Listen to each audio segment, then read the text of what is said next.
শনিবার ময়নাগুড়ি বিধানসভার অন্তর্গত জলপেশ মন্দিরে অভিষেক বন্দ্যোপাধ্যায়ের রাজনৈতিক কর্মসূচিতে যোগদান করতে এসে অসুস্থ হয়ে পড়লেন এক তৃণমূল কর্মী।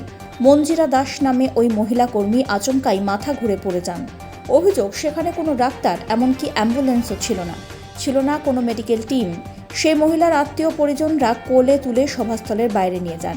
শেষমেশ টোটোতে চাপিয়ে নিয়ে যাওয়া হয় নিকটবর্তী হাসপাতালে। এত বড় একটি রাজনৈতিক কর্মসূচিতে কোনো রকম চিকিৎসা পরিষেবা না থাকায় ক্ষোভ প্রকাশ করেছেন তৃণমূল কংগ্রেসের কর্মী সমর্থকরা। মন্দিরের গেট থেকে বড় রাস্তা পর্যন্ত প্রায় 600 মিটার কোলে তুলে নিয়ে যেতে হয় ওই মহিলাকে। জলপাইগুড়ি জেলা তৃণমূল সূত্রে খবর, এক মহিলা কর্মী গরমে অসুস্থ হয়ে পড়েন। দলের কর্মীরাই তাকে হাসপাতালে পৌঁছে দেন। পাশেই রয়েছে স্বাস্থ্যকেন্দ্র। সেখানে রাজনৈতিক অনুষ্ঠান প্রাঙ্গণে ফার্স্ট এডের বন্দোবস্ত রয়েছে। তবে এত লোকের জন্য এই রকম মেডিকেল টিম বা অ্যাম্বুলেন্সের ব্যবস্থা না থাকা প্রশ্নচিহ্নের মুখে খাড়া করল এই গোটা পরিস্থিতিকে।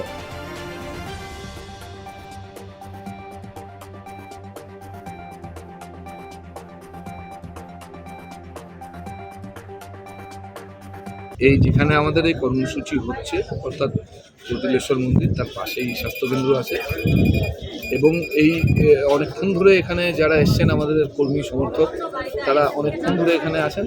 হঠাৎ রোদে অসুস্থ হয়ে পড়েছেন, তাকে সঙ্গে সঙ্গেই আমাদের কর্মীরা নিয়ে গিয়ে পাশেই টোটো, যেহেতু টোটো অ্যাভেলেবেল ছিল, টোটোতে করে নিয়ে গেল এবং সিকিউরিটি বা এই অ্যারেঞ্জমেন্ট প্রত্যেকটা আজকে যে সভাগুলো হচ্ছে একদম লাগাতার সভা হচ্ছে, সব জায়গায় ফার্স্ট এড সহ অন্যান্য ব্যবস্থা আছে।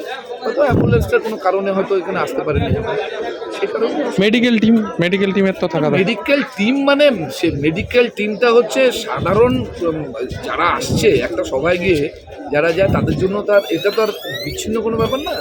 এখানে যারা আসছে তাদের তো পাশেই হাসপাতাল, যেহেতু তার জন্য হয়তো মেডিকেল টিম। এত রৌদ্রের মধ্যে এখানে ছিলেন, অভিষেক ব্যানার্জিকে দেখবেন বলে আশা করেছিলেন। কোনো কারণে তিনি হয়তো কিছু অসুবিধার জন্য তিনি অজ্ঞান হয়ে পড়েছেন। কি নাম এই ভদ্রমহিলা?